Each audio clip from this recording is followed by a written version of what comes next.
TV. We are now joined with head coach and general manager Marco Pietranero. Coach, thanks for joining us once again. Thanks for having me. Now I want to start it off with saying congratulations on making it back into the playoffs, the third time in 5 years here with the Sundogs for you. Yeah, thank you very much. It's something that we wanted to do, and it doesn't matter how you get in. It was a goal of ours to get into the playoff this season, and we're happy to be in there. Now, not a top seed right now, currently in 7th place in the Bay Area Conference. Going to have to play one of those top teams, but nonetheless, you're there. How big is that heading in? As long as you're there, it doesn't really matter who you're playing. You need to prepare yourself, and going into the playoff healthy is going to be one key. We've got 2 more games here before the end of the season, and then we certainly are getting ready to compete in the playoff. Now, the first 2 years with the Arizona Sundogs, you guys made the playoffs. This year, you're back in there. What is different from this team from those first 2 years? Well, obviously, different way that we got in. This team, we have our highs and lows, and we've played well, and we've also left some games on the table.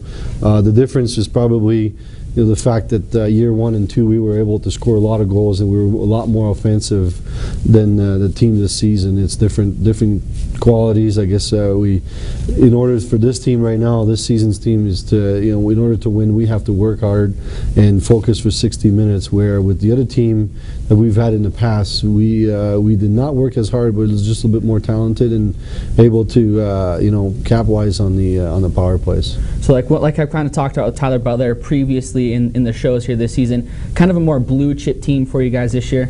Absolutely. Just hard work, keep it simple, and keep everything in front of you, and that's how we've been able to get the points. That's how we've been able to get into the playoff, and that's kind of the trademark of this team, and we can't go away from it. We just got to make sure that we even do it more than we did during the season.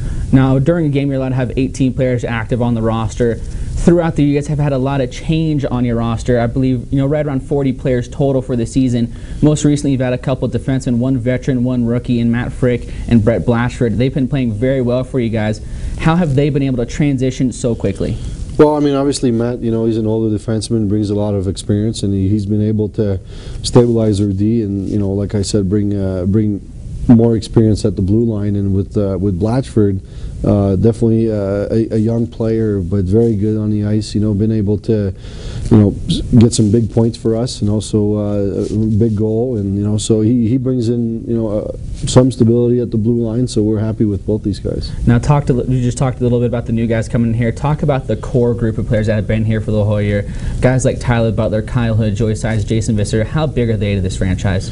They've been the core of this franchise for a while, and obviously Butler's a new guy coming in. But a lot of these new guys that came in, they've been able to be impact players right away, and the guys that have been here for a while have been able to pass on that message to the rest of the team, how things are being done around here and how good it is around here, and guys seem to have a good time and enjoying being here, and it reflects on the ice. Now, a key reason for getting into this playoffs right now was your last road trip of the season. Played 2 versus Laredo, 2 versus Rio Grande Valley, 1 versus Odessa. You guys went 4-1-0 in that stretch. Could you call that the biggest road trip of the season? Well, probably, yes, because it was important and we were able to deliver under that kind of pressure. We wanted to all be in the playoffs, and being on the road is never easy, but the guys were able to focus, and keep their energy to a high level, even though the road trip was not easy. You've been on the bus with us. Yeah. The schedule is less than favorable when we go on the road, and the guys were able to pull together and come up with some big wins. Now, right now, the Bay Area Conference still not set in the playoff seeding. Looking like you still have a chance to play a couple of teams, Bossier, Shreveport, you got Texas, you got Tulsa, maybe even Allen. Are you really looking forward to playing one team over the other? No, it's a playoff game is anybody's game, and whoever we play, we just need to be ready and play consistent hockey. Now, getting down to the end of the season, postseason just coming up here, do you ever sit back and say, okay, maybe when the offseason comes around, we want to keep this guy on the team for next year, or maybe if this guy's on the open market, want to bring him in? You always look at these things. You always make notes, after games, who you like on the other team and who you like on your team, and it's something we're going to evaluate after this season is completed. However, you're always looking at who could be replaced and who could stay. Now, Coach, last question for you. What is your expectation for the squad in the playoffs?